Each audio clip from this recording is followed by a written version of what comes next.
Hi guys, ಹೌದು guys, ನಿನ್ನೆಯ ಒಂದು ಎಪಿಸೋಡ್ನಲ್ಲಿ ಗಿಲ್ಲಿ ಮತ್ತು ಕಾವ್ಯರವರ ಒಂದು ಪ್ರೋಮೋ ಏನು ಕೊಟ್ಟಿರು ಆ ಒಂದು ಕಂಟೆಂಟ್ನ ಇನ್ನೂ ಕೂಡ ನಿನ್ನೆ ಟೆಲಿಕಾಸ್ಟ್ ಮಾಡಿಲ್ಲ. ಇವತ್ತಿನ ಒಂದು ಎಪಿಸೋಡ್ನಲ್ಲಿ ಅದನ್ನು ಟೆಲಿಕಾಸ್ಟ್ ಮಾಡ್ತಾರೆ. ಇವತ್ತು ಮನೆ ಮಂದಿ ಎಲ್ಲರೂ ಕೂಡ ಎದ್ದಿದ್ದಾರೆ. ಎಲ್ಲರೂ ಕೂಡ ಫುಲ್ ಜೋಶ್ನಲ್ಲಿ ಡ್ಯಾನ್ಸ್ ಮಾಡ್ತಾ ಇರ್ತಾರೆ. ಬಟ್ ಆದರೆ ಕಾವ್ಯ ಗಿಲ್ಲಿರವ್ರನ್ನ ಹೋಗಿ ಹಗ್ ಮಾಡಿ ಅವ್ರಿಗೆ ಸಮಾಧಾನ ಮಾಡ್ತಾರೆ. ಅಂದರೆ ನಿನ್ನೆ ಅವರು ಬಿಟ್ಕೊಟ್ಟಿದ್ದಂತಹ ಲೆಟರ್ ಏನಿದೆ ಅದನ್ನ ಬಿಟ್ಕೊಟ್ಟಿದ್ದಾರೆ. ಸೊ ಇನ್ನೂ ಕೂಡ ಟೆಲಿಕಾಸ್ಟ್ ಆಗಿಲ್ಲ. ಅಂದರೆ ಗಿಲ್ಲಿರವರು ಕಾವ್ಯಗೋಸ್ಕರ ಲೆಟರ್ನ ಬಿಟ್ಕೊಟ್ಟಿದ್ದಾರೆ. ಆದ್ದರಿಂದ ಕಾವ್ಯರವರು ಹೋಗಿ ಅವ್ರಿಗೆ ಸಮಾಧಾನ ಮಾಡ್ತಾ ಇರ್ತಾರೆ. ಹೌದು ಗೈಸ್, ನಂತರ ಬಿಗ್ ಬಾಸ್ ಏನು ಒಂದು ಶಾಕ್ ಕೊಟ್ಟರು, ಏನೆಲ್ಲ ನಡೀತಾ ಇದೆ ಅಂತ ಹೇಳೋಕ್ಕೂ ಮೊದಲು ನಮ್ಮ ಚಾನಲ್ಗೆ ಹೊಸಬ್ರಾಗಿದೆ ಲೈಕ್ ಮಾಡ್ಕೊಳ್ಳಿ, ಹಾಗೆ ಸಬ್ಸ್ಕ್ರೈಬ್ ಮಾಡ್ಕೊಂಡು ಬೆಲ್ಲೈಕನ್ನ ಕ್ಲಿಕ್ ಮಾಡ್ಕೊಳ್ಳಿ. ತದನಂತರ ಈ ಒಂದು ಬಿಗ್ ಬಾಸ್ ಸೀಸನ್ 12ರಲ್ಲಿ ನಿಮ್ಗೆ ಇಷ್ಟವಾದ ಫೇವ್ರೇಟ್ ಕಂಟೆಸ್ಟೆಂಟ್ ಯಾರು ಅಂತ ಈ ಕೂಡಲೇ ಕಮೆಂಟ್ ಮಾಡಿ. ಹೆಚ್ಚಿನ ಅಪ್ಡೇಟ್ಗೋಸ್ಕರ ನಮ್ಮ ಟೆಲಿಗ್ರಾಮ್ ಚಾನಲ್ ಮತ್ತು ಇನ್ಸ್ಟಾದಲ್ಲಿ ಫಾಲೋ ಮಾಡ್ಕೊಳ್ಳಿ, ಅದರ ಲಿಂಕು ಬಯೋದಲ್ಲಿದೆ. ಓಕೆ ಗೈಸ್, ಇದೆಲ್ಲ ಆದ ನಂತರ ಮನೆ ಮಂದಿ ಎಲ್ಲ ಎದ್ದೊಳ್ತಾರೆ. ಗಿಲ್ಲಿರವ್ರಿಗೆ ಕಾವ್ಯರವ್ರು ಸಮಾಧಾನ ಮಾಡ್ತಾ ಇದ್ದಾರೆ. ಯಾಕೆಂದರೆ ಗಿಲ್ಲಿರವರು ಆ ಒಂದು ಲೆಟರ್ನ ಕಾವ್ಯಗೆ ಸಿಗಲಿ ಅಂತ ಅವ್ರು ಸಪೋರ್ಟ್ ಮಾಡಿದ್ದಾರೆ. ಇದೆಲ್ಲ ಆದ ನಂತರ ಇವತ್ತು ಬೆಳಗ್ಗೆ ಮನೆ ಮಂದಿ ಎಲ್ಲ ಎದ್ದು ಕೂಡಲೇ ಬಿಗ್ ಬಾಸ್ ಅವರೊಂದು ಶಾಕ್ನ ಕೊಡ್ತಾರೆ. ಅದೇನಪ್ಪ ಅಂತ ಅಂದರೆ, ಅಶ್ವಿನಿ ಗೌಡರವರು ನಿನ್ನೆ ಇನ್ನೂ ಹೇಳಿದ್ದೆ ನಿಮಗೆ, for the first time Big Boss song ಆಗೋಕ್ಕೂ ಮೊದಲು ಎದ್ದು ವಾಕಿಂಗ್ ಮಾಡ್ತಾ ಇದ್ದಾರೆ ಅಂತ.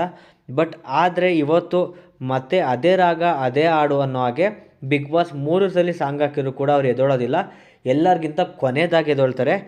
ನಂತರ ಮನೆಯ ಕ್ಯಾಪ್ಟನ್ ಅಂತ ಧನುಷ್ ಏನಿದ್ದಾರೆ ಅವ್ರಿಗೆ ಬಿಗ್ ಬಾಸ್ ಅವರು ಇನ್ಫಾರ್ಮ್ ಮಾಡ್ತಾರೆ. ಸೊ ಇನ್ನೂ ಕೂಡ ಮಲ್ಕೊಂಡಿದ್ದಾರೆ, ಎದ್ದೇಳಿಸಿ ಅಂತ ಅವರು ಕೂಡ ಸ್ಟ್ರಿಕ್ಟಾಗಿ ವಾರ್ನಿಂಗ್ ಕೊಡ್ತಾರೆ. ಎಷ್ಟು ಸರಿ ಹೇಳಿದ್ರು ಕೂಡ ಹಿಂಗೆ ಮಾಡ್ತಾ ಇದ್ದಾರೆ ಅಂತ. ನಂತರ ಧನುಷ್ ಅವರು ಹೋಗಿ ಅವ್ರನ್ನ ಎದ್ದೇಳಿಸ್ತಾರೆ. ಅವರು ಕೂಡ ಎದ್ದೇಳ್ತಾರೆ. ಇಲ್ಲ ಸ್ವಲ್ಪ ಯಾಕೋ ಮೈಕೈ ಎಲ್ಲ ನೋವಾಗ್ತಿತ್ತು ಹಾಗೆ ಹೀಗೆ ಅಂತ ಸ್ವಲ್ಪ ಹೇಳ್ತಾರೆ. ಪ್ರೆಸೆಂಟ್ ನೋಡೋದಾದ್ರೆ ಈ ಒಂದು ಬಿಗ್ ಬಾಸ್ನಲ್ಲಿ ಎಲ್ಲರಿಗಿಂತ ಸೀನಿಯರ್ ಅವರೇ. ಬಟ್ ಎಲ್ಲರೂ ಕೂಡ ಅವರೇ ಬುದ್ಧಿ ಹೇಳಬೇಕು. ಬಟ್ ಅವರೇ ಈ ರೀತಿ ಎಲ್ಲ ಮಾಡಿದ್ರೆ ಹೇಗೆ ಅಂತ ಧನೂರ್ ಅವರೆಲ್ಲ ಮಾತಾಡ್ತಾ ಇದ್ದಾರೆ ಅಂತಲೇ ಹೇಳ್ಬೋದು. ಇದೆಲ್ಲ ಆದ ನಂತರ ಇವತ್ತಿನ ಒಂದು ಎಪಿಸೋಡ್ನಲ್ಲಿ ಮನೆ ಮಂದಿಗೆ ಯಾರಿಗೆ ಲೆಟರ್ ಸಿಕ್ಕಿಲ್ಲ, ಆ ಒಂದು ಲೆಟರ್ ಬಿಗ್ ಬಾಸ್ ಅವರು ಮನೆ ಮಂದಿಗೆ ಕೊಡ್ಬೋದು ಅಂತ ಒಂದು ಅಪ್ಡೇಟ್ ಬಂದಿದೆ. ಹೌದು ಗಾಯ್ಸ್, ಯಾರ ಲೆಟರ್ ಎಲ್ಲನೂ ಆ ಒಂದು ಮಷಿನ್ಗೆ ಹಾಕಿ ಅದನ್ನ ಡೆಮಾಲಿಷ್ ಮಾಡ್ತಾರೆ. ಸೊ ಆ ಒಂದು ಲೆಟರ್ಗಳನ್ನ ಒಂದು ಜೆರಾಕ್ಸ್ ಮಾಡಿ ಇಟ್ಕೊಂಡಿರ್ತಾರೆ. ಏಕೆಂದರೆ ಈ ಒಂದು ವೀಕೆಂಡ್ ಎಪಿಸೋಡ್ನಲ್ಲಿ ಕಿಚ್ಚರ್ ಅವರು ಅದನ್ನ ಇವ್ರಿಗೆ ಮನೆ ಮಂದಿಗೆ ಕೊಡ್ಬೋದು, ಯಾರ್ಯಾರಿಗೆ ಆ ಒಂದು ಲೆಟರ್ ಸಿಕ್ಕಿಲ್ಲ ಅವ್ರಿಗೆ. ಅಥವಾ ಇವತ್ತಿನ ಒಂದು ಎಪಿಸೋಡ್ನಲ್ಲಿ ಕಂಟೆಂಟ್ ಬೇಕಾಗಿರೋದ್ರಿಂದ ಅವರು ಅದನ್ನೇ ಒಂದು ಕಂಟೆಂಟ್ನು ಕೂಡ ಮಾಡ್ಬೋದು.